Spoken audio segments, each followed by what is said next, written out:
tahun 135 Masehi. Jangan tanggung-tanggung deh kalau mau 135 Masehi. Gimana kalau 1978 sebelum Masehi? Hah? 1978 sebelum Masehi, lahirnya Nabi Ibrahim di Babilonia, yang kemudian Abraham kalau kata orang Kristen, ya Avram kalau kata orang Ibrani, Ibrahim kalau kata orang kita, adalah orang yang sama. Kemudian dia pindah dari Irak, tanah orang Arab, kemudian pindah kemana? Ke Hebron. Lalu kemudian dia bertemu dengan Sarah, dan kemudian bertemu dengan Hajar. Dari Hajar kemudian akhirlah Ismail, dari Sarah kemudian lahirlah Ishak. Apa agama Nabi Ishak? Apa agama Nabi Ismail? Apa agama Nabi Ibrahim? Apa yang ditinggalkan? Kelihatan yang ditinggalkan oleh Ibrahim adalah Masjidil Aqsa untuk Nabi Ishak, dan Masjidil Haram untuk Nabi Ismail. Sampai di sini sudah jelas.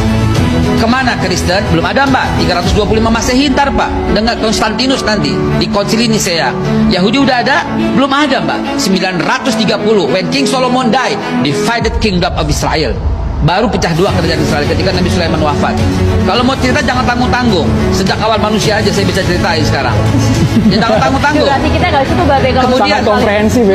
Kemudian setelah Nabi Allah Ishak memiliki anaknya dikasih nama Israel alias Yakub. Israel, Isra, perjalanan Il Tuhan.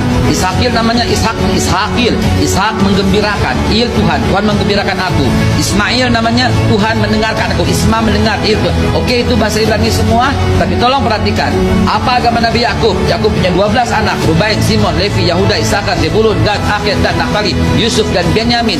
Anak keempat ini yang menjadi masalah nanti di kemudian hari. Mereka masih beragama Islam, belum ada agama Yahudi, dan mereka semua Bani Israel. Bani Israel adalah Muslim. Kemudian Nabi Yusuf kemudian pindah ke Mesir, dan kemudian dilanjutkan oleh Nabi Musa, mungkin disebut oleh Moses, dilanjutkan Nabi Joshua atau Nabi Yusha bin Nun. Kemudian Yusha bin Nun berhasil masuk kembali. Itu Israel masih benar. Israel masih bangsa yang terpuji.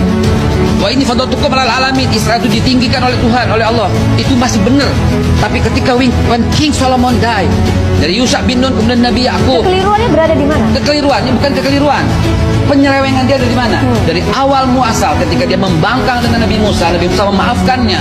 Kemudian sampai Nabi Yusha bin Nun berhasil membawa kembali ke tanah Palestina, ke tanah yang disucikan, tanah yang dijanjikan. Kemudian ketika Nabi Sulaiman wafat, baru divided kingdom of Israel. Baru pecah dua, satu Yudea, kemudian satu Israel. Israel masih Islam.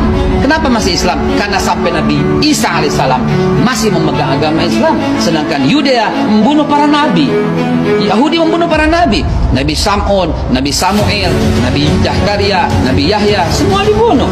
Bahkan Yahudilah yang menuduh Bunda suci Maria berzina dan kemudian memiliki anak haram. Dari situ Be posisinya Be. Lihatlah bangsa ini dari awal mula emang tukang membangkang.